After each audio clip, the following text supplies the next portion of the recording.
Yes, 8th class. Again, we are here to discuss on the views of Britishers on Indian education. Yes, my dear students, as I have told you that the Britishers they have a belief that two beliefs they were having.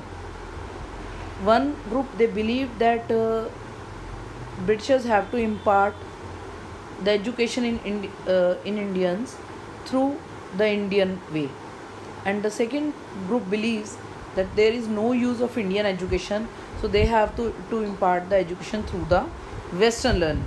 Because why they were having a belief, such kind of belief, because uh, they have a strong belief that the Indians are not civilized, and it's their duty that they have to civilize the Indians, and it is not only for the Indians but for themselves. Means if they wanted to settle here for a longer time, so if the people they were educating with the help of British, or you can say the Western learning, so it will be easier to manage the Indians. So not also every officials they have the view that they have to impart the Indian learning. Many people were there those who criticized the Orientalist. From the early 19th century, many British officials began to criticize the Orientalist vision of learning. They said that knowledge of India was full of errors and unscientific thought. Eastern literature was non serious and light hearted. So they argued that it was wrong on the part of the British to spend so much effort encouraging the study of Arabic or Sanskrit language and literature. James Mill was one of those who attacked the Orientalist. The British effort, he declared, should not be teach what the native wanted or what they respected in order to please them and win a place in their heart. The aim of education ought to be teach what was useful and practical. So Indians should be made familiar with the scientific and the technical advances and the West had made, rather than what the poetry and sacred literature of the Orient. By the 1830, the attack on the Orientalists became sharper.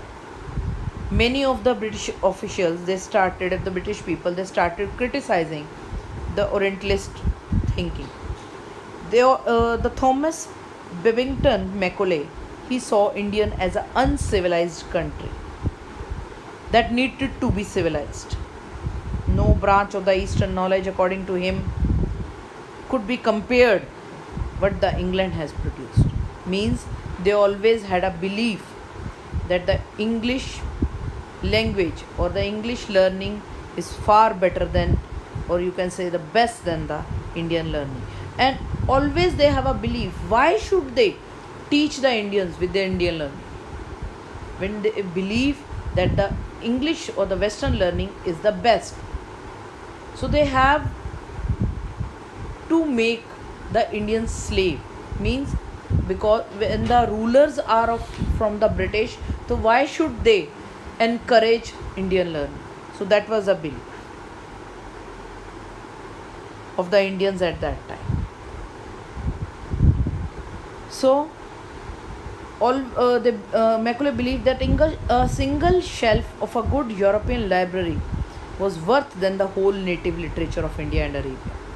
He always argued that the British government in India stopped wasting the public money in promoting Oriental learning, and there was no practical use. And with great energy and passion, Macaulay emphasized the need to teach the English language. Dear students, I know they have forcefully introduced the English language on the Indians, but later on, only because of the English language, the main focus was given on English language. The main Indians, the maximum Indians, they came to know, they started learning the English text also, those who were translated in English. And they have studied a lot of different people, those who have wrought a lot of things about the Indian text and culture. Later on, this English language became the common language among the Indians, and to share their views, to share their ideas with each other. So it was also plays an important role in our freedom struggle. So maybe directly or indirectly you can say the English language has turned the mind of the Indian people towards the independence. So, but continuing the chapter, with great energy and passion, Macaulay emphasized the need to teach the English language. He felt that knowledge of English would allow Indians to read some more of the finest literature the world has produced. Means the purpose of teaching English is only that the Indian must study about the English literature. So they should know how much good English literature is, how much civilized English people are, and they must follow them also. So, following Macaulay's minute, the English Education Act of 1835 was introduced at that time. With that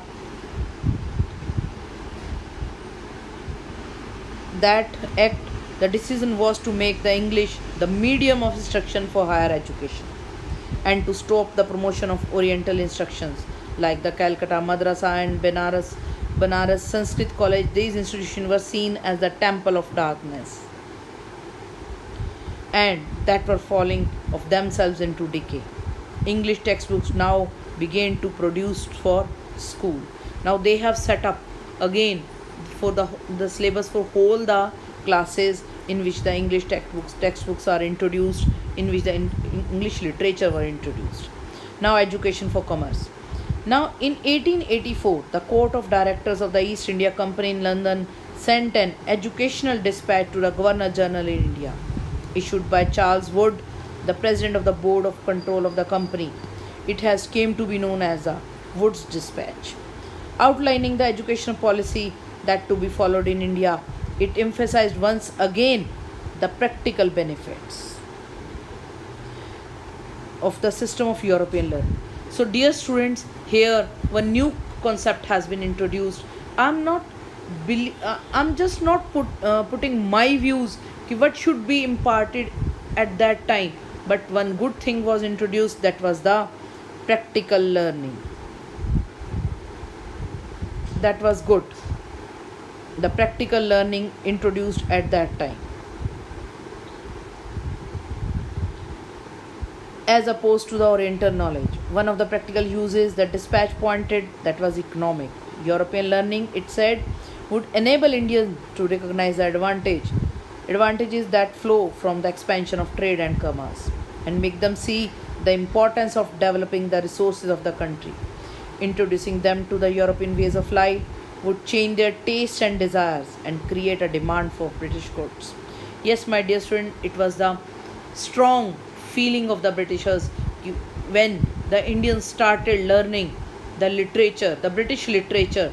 Definitely, they also changed themselves and tried to imbibe, they try to learn some new things from the English literature. But definitely, it will increase the demand of the British goods. It will increase the demand of the English literature, and definitely by learning English language, it also provide some of the good clerks or the workers at lower levels. So it will be easier for the British administration to settle the things. And for Indians would begin to appreciate and buy things they were produced in Europe. Definitely, with such kind of literature, they will study, and it will also the people, they will also try to follow the British rule or the British literature. Wood Dispatch also argued that European learning would improve the moral character of the Indians. It would make him truthful and honest, and thus supply the company with civil servants. Yes, my dear students, as I have told you that there was a supply of the people, those who learned English, and they would be more trusted and dependent upon the British administration. The literature of the East was not only full of grave errors, it would also not instill in people a sense of duty and commitment to work, nor could it develop to the skills required for administration. Following the 1854 dispatch rules, several measures were introduced by the British in education departments. Many of the education departments were set up to extend control over the matters regarding education. Many steps were taken to establish a higher education. In 1857, even the Sepoy Mutiny was there. The 1857 revolt was there by the side of the Indian sepoys or the Indian soldiers. Still, many of the universities, they were established in Calcutta and Madras and Bombay to make the Indians more civilized, for the introduction of the English language. Again and again, the Britishers, they were started making attempts to bring about some social change within the school system also, within the education system also. So this is a picture of the Serampore College on the banks of river Hooghly and near Calcutta. Many of the dear students, many of the schools and colleges were set up. Again and again, they rearrange the syllabus for whole schools and higher education. They started introducing the English textbooks. They started introducing the English literature. They tried to impart the English learning in Indians. The only and only motive was to make the Indians civilized, to provide the people, means the people who would be ready to serve the Britishers, who would be ready to accept the Britishers as their masters, and they would never demand for freedom from under the rule of the Britishers. So this was the only motive, and the Britishers definitely, they would be able to earn more and more money. They would be able to protect themselves for a longer period of time in the India. So that was the main motives of the Britishers.